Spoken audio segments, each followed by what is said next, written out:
നമസ്കാരം. തൊടിയിലെ ചെടി എന്ന പരിപാടിയിലേക്ക് ഏവർക്കും സ്വാഗതം. ഇന്ന് പരിചയപ്പെടുത്തുന്നത് ശീമക്കൊന്നയെയാണ്.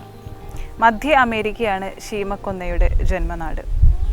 ചെറുമരമായ ശീമക്കൊന്ന നമ്മുടെ നാട്ടിൻ പ്രദേശങ്ങളിലും പറമ്പുകളിലും അതിരു കാക്കാനായി ഒരു വേലിയായി ഉപയോഗിച്ചു വരാറുണ്ട്.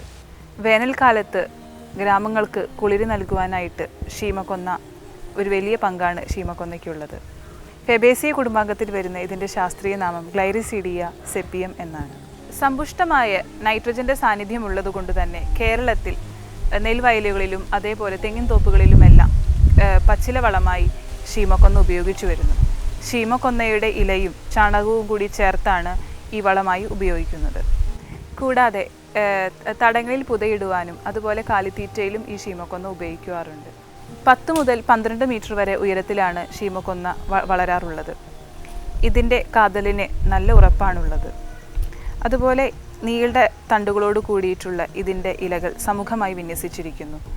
ഇളം വയലറ്റ് നിറത്തിലുള്ള പൂക്കളാണ് പൂങ്കുലകളിലായി ഇത് കാണപ്പെടാറുള്ളത്. ഇതിൻ്റെ പൂവിന് ഗന്ധമൊന്നുമില്ലെങ്കിലും അത് പൂത്തു തളിർത്ത് നിൽക്കുന്ന കാഴ്ച എന്നും കണ്ണിന് കുളിർമ നൽകുന്നതാണ്. ഫെബ്രുവരി മാസത്തിൻ്റെ ഒടുവിലാണ് ശീമക്കൊന്ന പൂവണിയാറുള്ളത്. പ്രാണിശല്യത്തിൽ നിന്നും കന്നുകാലികളെയും മറ്റും രക്ഷിക്കാനായി വടക്കേ അമേരിക്കയിലെ കർഷകർ ഇതിൻ്റെ ഇല അരച്ച് പുരട്ടാറുണ്ട്. ഇതിൻ്റെ ഇല, അതുമാതിരി പുറന്തോലി എന്നിവയാണ് ഔഷധയോഗ്യമായ ഭാഗങ്ങൾ. ഇതിൻ്റെ ഔഷധ പ്രയോഗങ്ങളെക്കുറിച്ച് ഡോക്ടർ CM ശ്രീകൃഷ്ണൻ വിശദീകരിക്കുന്നതാണ്.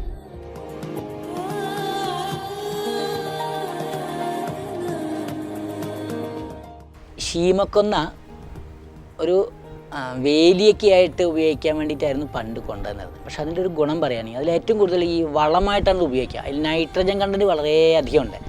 അതുകൊണ്ട് തന്നെ അതിൽ റെയറായിട്ട് ചില യൂസ് ഉണ്ട്. അതായത് അതിൻ്റെ ഈ ഇല കഷായം വെച്ചിട്ട് ഈ വേദനയുള്ള സ്ഥലത്ത്, ഇപ്പോൾ മുട്ടിലോ സന്ധികളിലൊക്കെ വേദന, അതുകൊണ്ട് ഇങ്ങനെ ധാര ചെയ്ത് കഴിഞ്ഞാൽ വേദന കുറയും.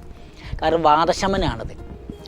പിന്നെ അതിൻ്റെ ഒരു ഗുണം, അത് സാധാരണ അതിൻ്റെ തണലിൽ ഇരുന്ന് കഴിഞ്ഞാൽ ഈ ക്ഷീണം പെട്ടെന്ന് മാറുന്ന പറയുന്നത്.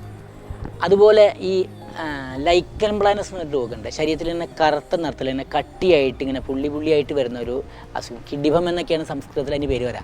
അതിൽ ഈ ശീമക്കൊന്നയുടെ ഇല ഇട്ട് മൂപ്പിച്ച് വെളിച്ചെണ്ണ തേച്ച് കഴിഞ്ഞാൽ ചൊറിച്ചിൽ പെട്ടെന്ന് കുറയും. കുറച്ചു കാലം തുടർച്ചയായിട്ട് ഉപയോഗിച്ച് കഴിഞ്ഞാൽ ആ കറുപ്പ് നിറം കട്ടിയും കുറയും.